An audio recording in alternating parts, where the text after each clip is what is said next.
Paul, who was kind while we were dating, started to verbally abuse me along with his daughter, Teresa, after we got married.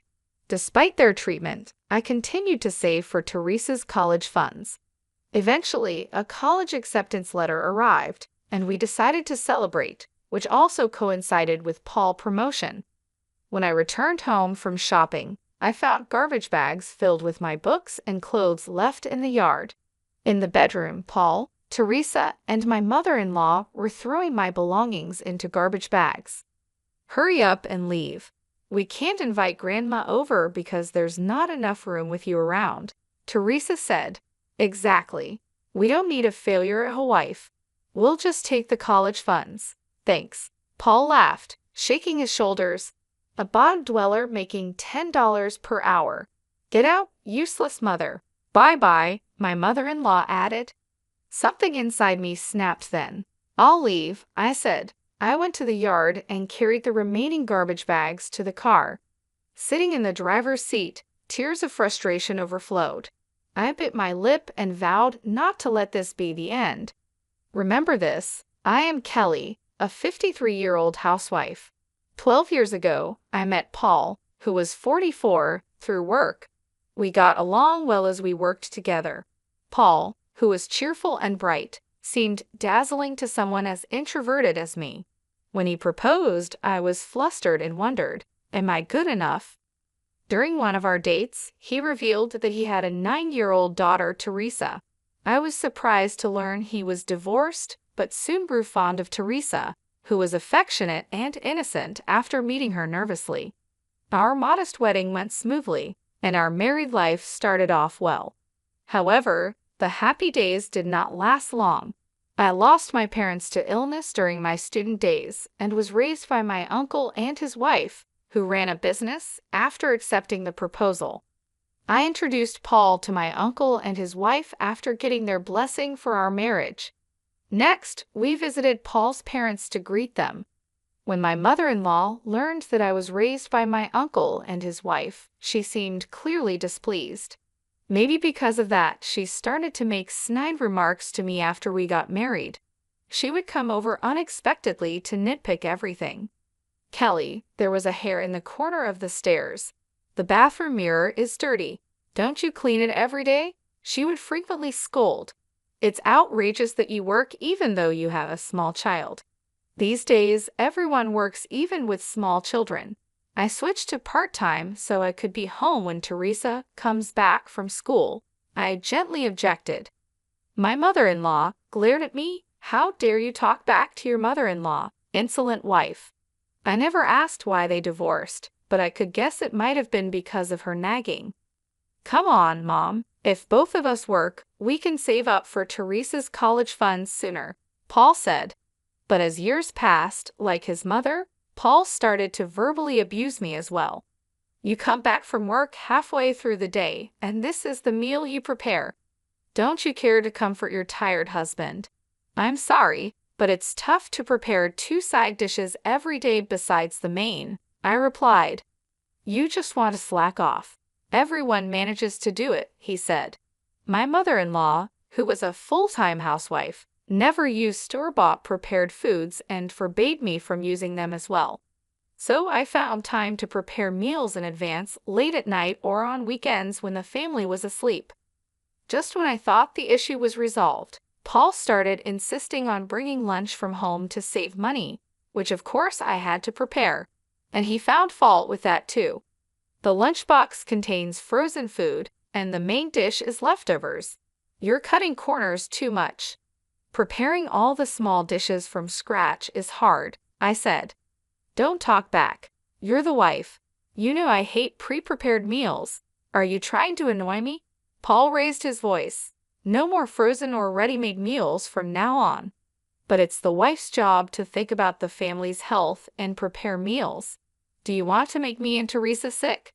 "You're terrible," he continued. "I'm sorry, I understand. I'll do what you say from now on," I replied. Arguing back would only lead to hours of nagging, so it seemed better to comply quietly. It meant less time for myself, but it couldn't be helped. I had a hobby that brought me joy. After Paul and Teresa went to bed, I would jot down ideas in a notebook, imagining what it would be like if those things existed. This hobby, which I kept secret from them, was a great stress reliever. As a child, I had received an award for a summer vacation research project, and this was a continuation of that interest. Dealing with complaints wasn't limited to my mother-in-law and Paul. Initially, Teresa seemed like an innocent and adorable child, but as she entered upper elementary school, she began to act selfishly. Her mood swings would dictate whether she was affectionate or demanding extra pocket money. Then she would insult me in front of her friends, ignore me, or worse. Being manipulated by Teresa's moods left me exhausted. Seeing Paul mistreat me, Teresa began to mimic him, finding amusement in it. It was a phase of adolescence, and from Teresa's perspective, I was just the woman Dad brought home. Resisting was natural. If she wouldn't warm up to me, I thought I should try harder to get along with her. I made efforts to understand Teresa's feelings without scolding her harshly for misbehavior. Even when she hurled insults, I didn't snap back, but calmly explained, "It's not right to speak to someone older than you like that." I always attended school events and helped with homework after returning from work. Whenever Teresa was sick, I would take her to the hospital and take time off work to care for her. I had no experience in raising children, but I poured love into her because she was the child of the person I loved and raised her with all my effort. However, it seems my feelings didn't reach Teresa. As Teresa entered high school, she needed a lunchbox. Unlike Paul's volume-focused meals, the appearance and variety were important for a high school girl's lunch. I woke up at 6 a.m. every day, making the lunches with care. "Put fried chicken in tomorrow's. I want a hamburger in mine," they would request, making it quite a challenge. Yet they often came back with their lunchboxes untouched. When I asked why, they would say nonchalantly, "I was in the mood for pasta today," or "I passed by a store and suddenly wanted to eat bread." "I woke up at 6 to make these. I wish you would at least try them," I said. Upon hearing this, both quickly became sullen. "You change your mind about things too, don't you? Don't be so sanctimonious. It's annoying. A mother should naturally make lunches for her children." Teresa's hostile tone hurt me more than Paul's words. "Sorry," I said. When I apologized, Paul became even more arrogant. "Don't get cocky just because you made lunch. It's nothing special. You should be grateful we even eat it every day," he said. Their complaints about too many vegetables or the taste being too strong were the last straw. I felt more sadness than anger. Talking with Teresa and Paul always made me feel miserable. The promise of sharing household chores made at the beginning of our marriage was quickly abandoned. "Even if we both work, you're home by the afternoon. That doesn't really count as working. We get home in the evening. It's only natural for the person with the most free time to do the chores," Paul said. "I'm not free at all. By the time I finish cleaning and preparing dinner, the night is over," I explained, but my pleas fell on deaf ears. Even on weekends, when I asked if they would help, Paul and Teresa would either lay around with their phones, lying on the sofa, or lock themselves in their rooms playing video games. It was as if I didn't exist in their field of vision. "Hey, old lady, make me some tea," Teresa would say. "I want coffee. Bring it to the living room." "I'm playing games with Teresa," Paul would add. Teresa still refused to call me Mom, sticking with old lady instead. "Could you help me a little after dinner? I have a meeting with the Women's Association." I finally spoke up. Paul clicked his tongue in annoyance. "What? Let us rest at least on the weekend. You see we're playing, right? Do you intend to disturb our parent-child bonding?" "Oh, but you're a stranger, so it can't be helped," he said. The word stranger pierced my heart like a blade. "What's with that face? Got a problem?" Paul threatened. "Who do you think allows you to live in this house? A disposable part-timer like you standing up to me isn't 80 years too early." Faced with their attacks, I bit my lip and swallowed my complaints.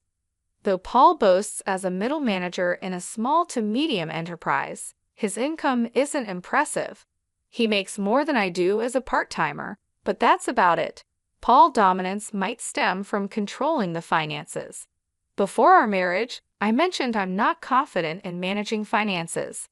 Then I'll handle it that way you can relax, he said. Fooled by his cheerful smile, I agreed to hand over my salary to him.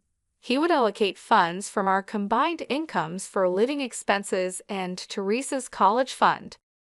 Despite his salary increasing over the years, our living expenses somehow decreased.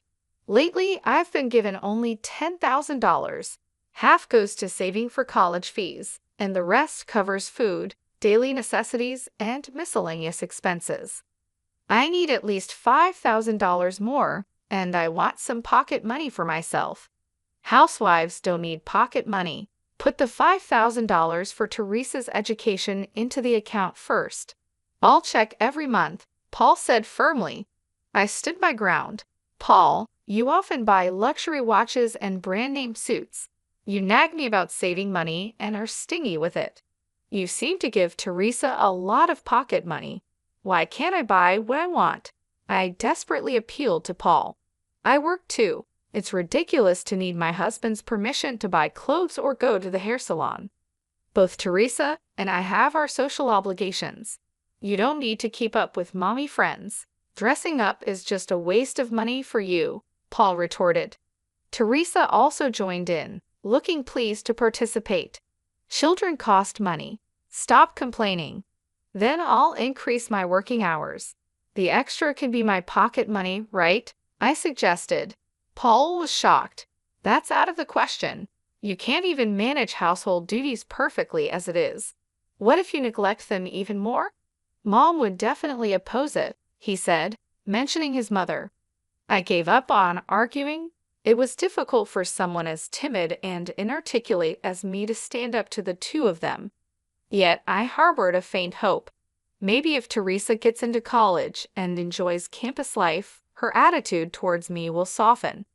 Seeing Teresa happily going to college with the money I saved, perhaps Paul would respect me more than before. But my hopes were dashed as easily as they were formed. When the heat of the day began to increase, Teresa's acceptance letter arrived. A few days later, Paul came home with news that made Teresa cheer. Dad, you're becoming a manager. That's so cool, Teresa exclaimed. I got the provisional notice, but now it's confirmed. My salary and bonus are going to skyrocket, Paul announced. I listened with a disheartened feeling. I knew not a penny would come my way. I was certain I would still be forced to economize as before. Yay! Buy me an awesome bag to celebrate. Teresa said. Of course. Let's invite Mom over tomorrow for a celebration dinner. Kelly, prepare a feast. All homemade, of course, Paul instructed. Watching Paul and Teresa call my mother-in-law, I sighed quietly. This time, it seemed like I might be able to spend some peaceful time without any snide remarks. The next day, I went to the supermarket to buy ingredients for steak and soup. Despite the rainy weather, Teresa and Paul were in high spirits from the morning. When I arrived home and got out of the car, I glanced at the yard and tilted my head in confusion. A garbage bag, open and beaten by the rain, was left out. It wasn't there when we left. A bad feeling washed over me as I approached the garbage bag. I was shocked. Inside the bag were my clothes. I quickly tied it up and entered the house to confront Paul and Teresa, only to find my mother-in-law's shoes at the entrance. Hearing noises from the upstairs bedroom, I rushed up to find Paul, Teresa, and my mother-in-law cheerfully stuffing my books and clothes into garbage bags. What are you doing? I demanded. Oh, you're back. As you can see, we're throwing out trash. The old lady's stuff is all cheap, Paul said casually. As they continued their task, I snatched the garbage bag from them. Stop. Don't do this without asking me. It's okay. You're no longer needed, Paul replied. The two of them excitedly raised their voices at me, leaving me bewildered. We've already paid the entrance fee for college, right? And we've saved up the $870,000 for 5 years of tuition. Your role as an ATM is over. Amazing how you saved up with just a $10 per hour wage. It's all thanks to me forcing you to save, Paul said proudly. I stared at Paul, astonished. Why was he speaking as if it were his own achievement?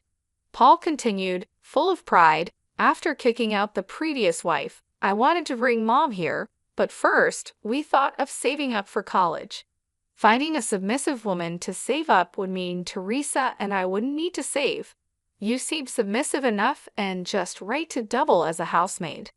But Dad, you were wrong, Teresa said, puffing out her cheeks.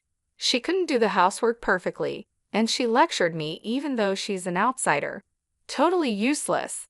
My mother-in-law glared at me in agreement. We married you, a parentless older woman. You should be more grateful to Paul instead of always complaining. The two surrounded me, saying whatever they wanted. So hurry up and leave. We can't have Grandma move in with you hogging the rooms. Exactly. We don't need a failed wife.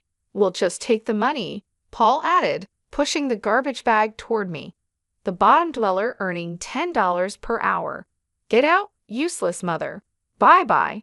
Something inside me snapped.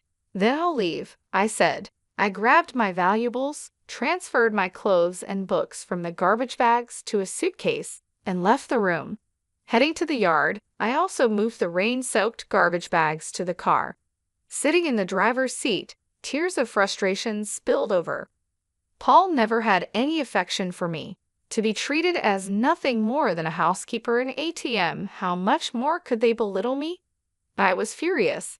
Biting my lip, I vowed in my heart not to let this be the end. Remember this, I thought. Eager to escape from those two, I drove a short distance before pulling over to call my uncle without revealing too much. I poured out everything, and my uncle, furious, immediately arranged for an empty room in a singles dormitory for me to use until I found a place to move. I decided to accept his kindness.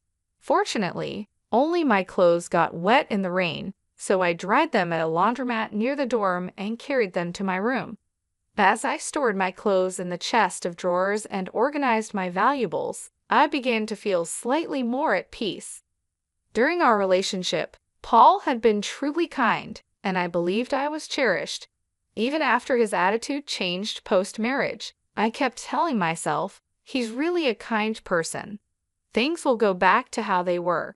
With Teresa, I thought we just needed time to get along, and with my mother-in-law, I believed it was natural for in-laws to clash. But faced with reality, I finally woke up. No matter how much I tried to make amends or the effort I put in, it was futile with people like them. They would pay for trampling over my feelings. First, I visited my uncle's company to ask for a referral to a good lawyer. I went to the city office to pick up divorce papers and completed various procedures. Eventually, I received a message from Paul stating, I filed for divorce. After I left, neither Teresa nor my mother-in-law bothered to call, perhaps enjoying their life without me. A month of peaceful days passed until Paul contacted me again. I was working on my computer when I saw his name on my phone screen and decided to ignore it. I had been expecting his call, but I was busy. I let it go to voicemail. Soon, Paul's tearful voice came through. Kelly, please answer the phone. Something terrible has happened. After the call ended, my phone kept ringing persistently. Hurry up and come out. Help us. It's going to be bad if it stays like this. He left crying messages on the voicemail and called like a man possessed. Eventually, I gave in and answered the phone. What do you want, Paul? I'm busy. Can you get to the point? Paul hesitated on the other end, taken aback by my sharp tone. Oh, well, I called Teresa's college, he said, sniffling. They said she has withdrawn her enrollment, so she is not a student there. What's going on? Exactly as they said, I replied matter-of-factly. I canceled the enrollment. The prep money's gone, but they refunded the tuition fees to my account, which helps a lot. Withdrawal. Don't make decisions on your own. Paul yelled. Poor girl, she worked hard to get into college. Oh, really? I said, unimpressed. I didn't know, Kelly mocked.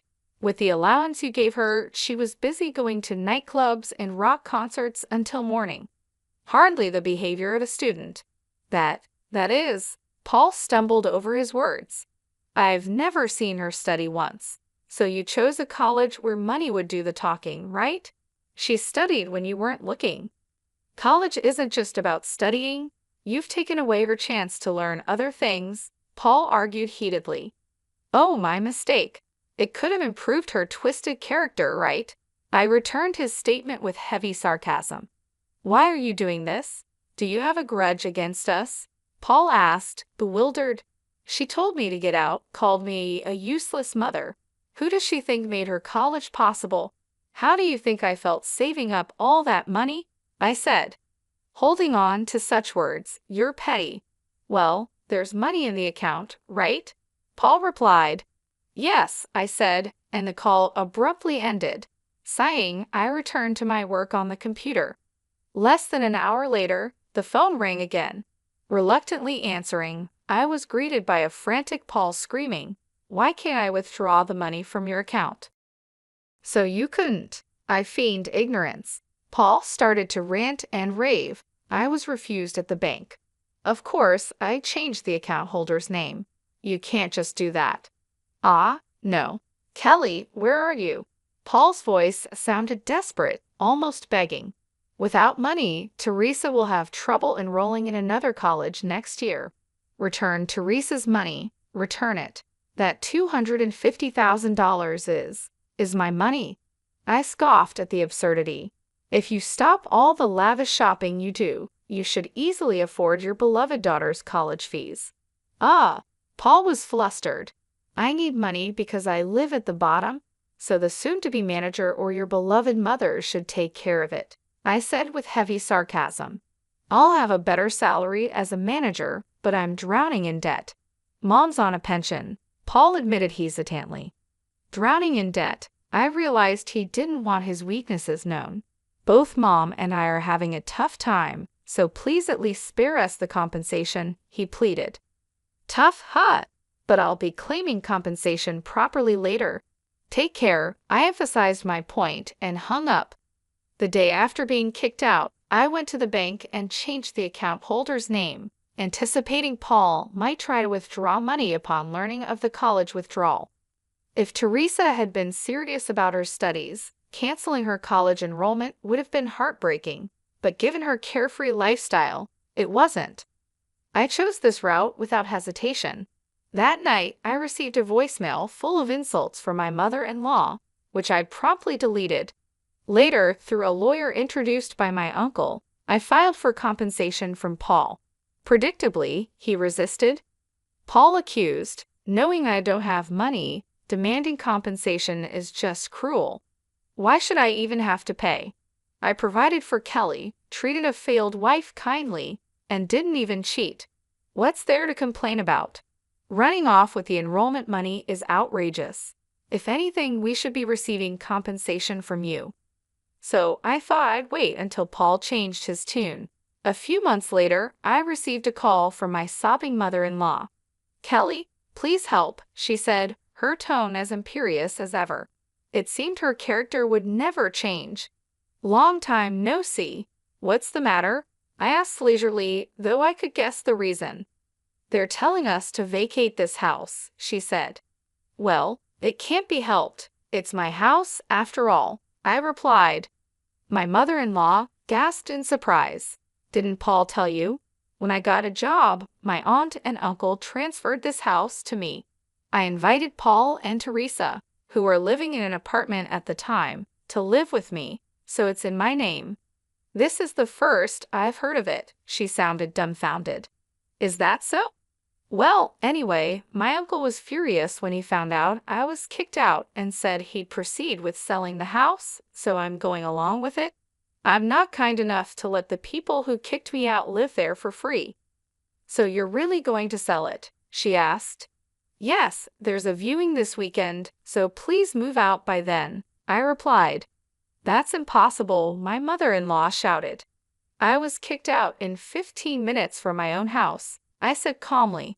The sale of the house is already decided. It would cause trouble for the real estate agent and the viewers, so please move out soon. Is Paul there? I asked. Paul seemed to have been listening nearby and took the phone. What do you want? He said. I took a deep breath and replied in a low voice. Who do you think allowed you to live in that house? Paul was speechless. Ah, that's a relief. How does it feel to hear those words? Damn it, I'm not paying any compensation. See if you can get it, Paul yelled. I was told to discuss this through a lawyer, I said, exasperated. Paul continued to yell. You with your low salary plan to leech off compensation. Pathetic, but I'm not paying a cent. Are you sure you want to be so confident? I asked. I said this with a mix of disbelief and annoyance. I have plenty of evidence. The abusive words you, Teresa, and your mother hurled at me are recorded and noted. While you forced me to economize, you squandered money on luxury goods. There's no escaping this.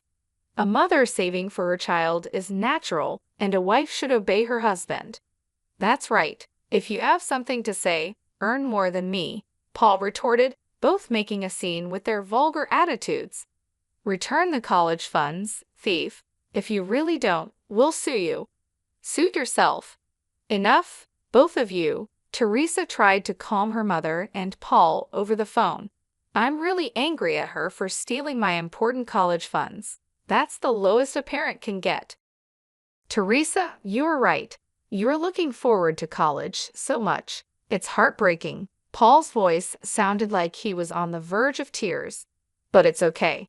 There's next year. If Dad becomes a manager, our salary will increase and life will get easier. That's true, Paul shouted with apparent joy. So let's stop begging her. Let's quietly move to an apartment and hand over the house. If Teresa says so, my mother-in-law muttered in a reluctant tone. Be grateful for Teresa's kindness. All right, I'm hanging up now, I said, exasperated, ending the conversation. The next call came the following day while I was having coffee in my uncle's company room.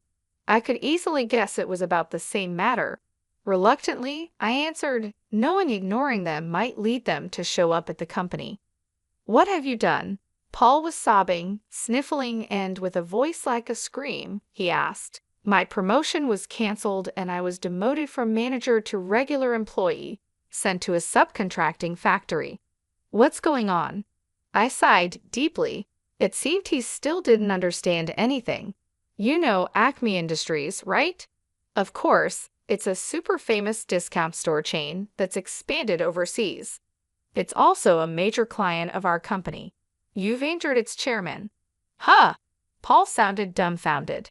He was actually planning to end the business with your company, but reconsidered out of respect for me so your company wouldn't suffer. You should be thankful you weren't fired. I don't even remember meeting the chairman.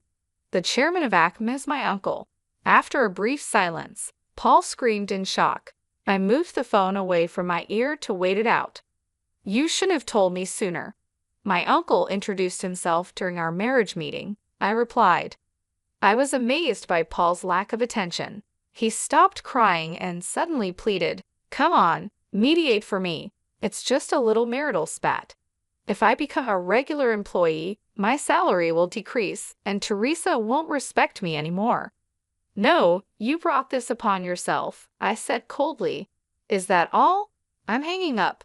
What the hell? Acting all high and mighty when you're just a bottom dweller, he shouted. Just then, someone knocked on the door. Excuse me, President. Oh, I'm sorry, I said. It's fine. I'm about to hang up, I replied, smiling. Ah, I haven't told you. I'm the president of Acme. Huh. The one with annual sales of $700 million. To be precise, the president of the American branch. Paul fell silent. I could almost imagine his shocked expression. That's a bad joke. Weren't you earning $10 per hour just a while ago? The salary slip you found in the bedroom? Look at the date. It's from 12 years ago when I first helped out at my uncle's company, I explained, trying not to laugh. I kept it as a keepsake. The minimum wage has surpassed $14 now. You really are clueless about America's economic situation. Paul, Lost for words, soon spat out a resentful remark. Quiet but lucky. You have a rich relative. Even a useless mother can become a president. Do you think the position of president just falls into your lap because you're a niece? I've been developing product ideas for a while. Some of them were approved in ACMA's planning meetings and became hit products. I was recognized for those achievements. You were doing all that behind my back, he asked. Do I need your permission for everything? I sighed. I wanted to help my uncle, so I studied business management in college. A few years ago, at his request, I started attending board meetings and management seminars. It's the result of my effort. Paul fell silent again. Teresa's college expenses were covered by the royalties from a patented stationery product I developed.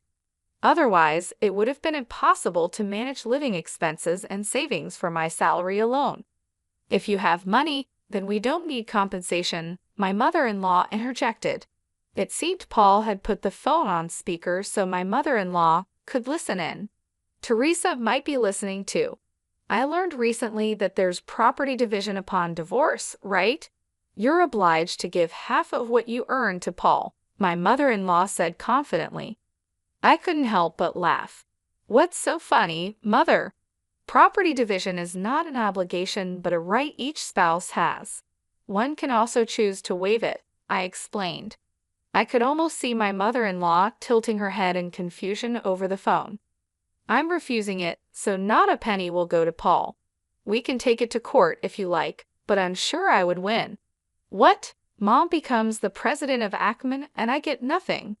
That's so unfair, I heard Teresa's disappointed voice. Paul remarked, Kelly, being the husband of a president means you can live in luxury. Forget about pride. This isn't the time, my mother-in-law urged Paul. Paul also agrees, right? Mom, Kelly, I apologize for everything. Let's start over. I won't treat you as a housekeeper anymore, Paul pleaded. Mom, I won't call you useless anymore. So come back. I want a high-rise condo for our next home. Faced with their outrageous demands, my laughter turned into disbelief. I can earn well on my own, so I don't need a useless husband. Compensation will be deposited into my account monthly. If you can't pay, your assets will be seized. Take care. Amidst their shouts over the phone, I hung up and blocked Paul, Teresa, and my mother-in-law's contacts. Paul, who had been showing off at the subcontracting company, ended up being fired after causing trouble. Struggling with living expenses, debt, and compensation payments, he now works non-stop at a factory on weekdays and a restaurant on weekends. Of course, they had to move out of the house and now live in a rundown apartment with Teresa and my mother-in-law. Teresa, who planned to enjoy her college life, lost all motivation to study and lazes around at home every day. My mother-in-law, doing no housework, joins Teresa in mocking Paul for his low salary, leading to constant quarrels. Having secretly saved up money, I moved to a luxury high-rise condo and lived a busy life. I was worried about the backlash from other employees for a former regular employee becoming the president, but they welcomed me warmly. My contributions to hit products have played a significant role. Any gaps in my knowledge are covered by the executives.